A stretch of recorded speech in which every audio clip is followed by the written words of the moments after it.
ജനുവരി 4-ാം തീയതി ഞങ്ങൾ ജോഷുമായിട്ട് കൈ പിടിച്ചിട്ട് ഈ ഒരു അവസരം പറയാനായിട്ട് ചെന്ന വീടുകളെല്ലാം നഖശ്രീകാന്തം എതിർത്ത് ഇറക്കി വിട്ട് കളിയാക്കി, മോനെ പണിയില്ലെങ്കിൽ പോയി പഠിച്ചടാ, പഠിക്കാൻ നിനക്ക് കാശില്ലെങ്കിൽ നിനക്ക് കാശ് തരണം, നിന്റെ അപ്പന് മുഴുവട്ടാന്ന് പറഞ്ഞ ഞങ്ങളുടെ ബന്ധുജനങ്ങളുടെ ഇടയിൽ നിന്ന് ഇറങ്ങി വന്നൊരു ലിങ്സുണ്ട്.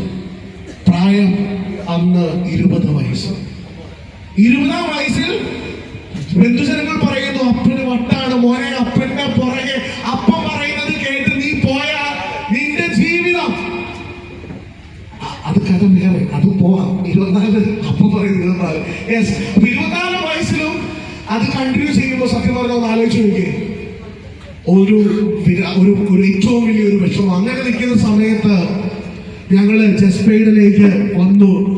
ആ ജസ്പെയ്ഡ് ബന്ധുജനങ്ങളോട് പറഞ്ഞു, ഒരുപാട് പേരോട് പറഞ്ഞു, ഒരു മനുഷ്യ കുഞ്ഞു പോലും കേൾക്കുന്നില്ല. 6 മാസം കഴിഞ്ഞ് പല സ്ഥലങ്ങളിൽ നിന്നായിട്ട് പല നെഗറ്റിവിറ്റികളും കേട്ട് അടുത്ത പുതിയ ആളെ തട്ടിപ്പ്, അതായത് ഞാനും എൻ്റെ പെങ്ങന്മാരും ഒരുമിച്ച് ഇറങ്ങി ഞങ്ങളുടെ ഇടവക പൊടിപ്പാറ പള്ളിയിൽ അത് 1000 രൂപയുടെ ഒരു എൻട്രി പാക്ക് ഉണ്ട്. അതിന് കമ്മീഷൻ കിട്ടുന്ന 50 രൂപയാണ്.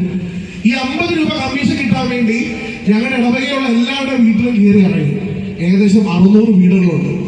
എനിക്കത് ഓൾമോസ്റ്റ് 500ഓളം വീട്ടിൽ ഞങ്ങൾ കയറിയിട്ടുണ്ട്. കയറിയിട്ട് ഇറങ്ങി നാട്ടുകാർ മുഴുവൻ പറഞ്ഞു നടന്ന കഥയാണ്. ഒന്ന്, പൈസ പിരിക്കാൻ അപ്പൻ മക്കളെ വിട്ടിരിക്കുന്നു. 2, അടുത്തത് പറഞ്ഞാൽ ചിലപ്പോൾ നിങ്ങൾ ഓരോരുത്തരും ഞങ്ങൾ ചിന്തിച്ച ആ ഒരു ചിന്തയിലേക്ക് എത്തുമെന്ന് അറിയുന്നില്ല, പെൺമക്കളെ കാണിച്ച് അപ്പം പണി തുടങ്ങിയിട്ടുണ്ട്. എങ്ങനെ? ഇത്രയും കാര്യങ്ങൾ ഞാൻ എൻ്റെ ചെവിയിൽ കേട്ട ഒരാളാണ്. 6 മാസം ജസ്പേഡിൽ കടന്നുപോയി. ദൈവദൂതയെ പോലെ ഞങ്ങളുടെ ജീവിതത്തിലേക്ക് ജോഷികൾ കൊടുത്തന്ന അവസരം ഞങ്ങളും വിചാരിച്ചു, ഇവിടെ ഇരുന്ന പലരും വിചാരിച്ചതുപോലെ ഇത് ഞങ്ങൾക്ക് യോഗ്യമായ ഒരു സ്ഥാനമല്ല, ഞങ്ങൾക്ക് ചെയ്യാൻ പറ്റുന്ന ഒരു ബിസിനസ് അല്ല.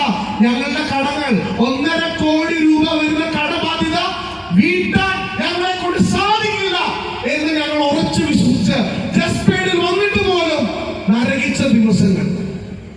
പക്ഷെ ഒരു കാര്യം മനസ്സിലുണ്ടായിരുന്നു, തോറ്റവന് ഇനി എന്തു തോക്കാൻ, മേലെ ആകാശം താഴെ ഭൂമി. ഇത്രയും നിൽക്കുന്ന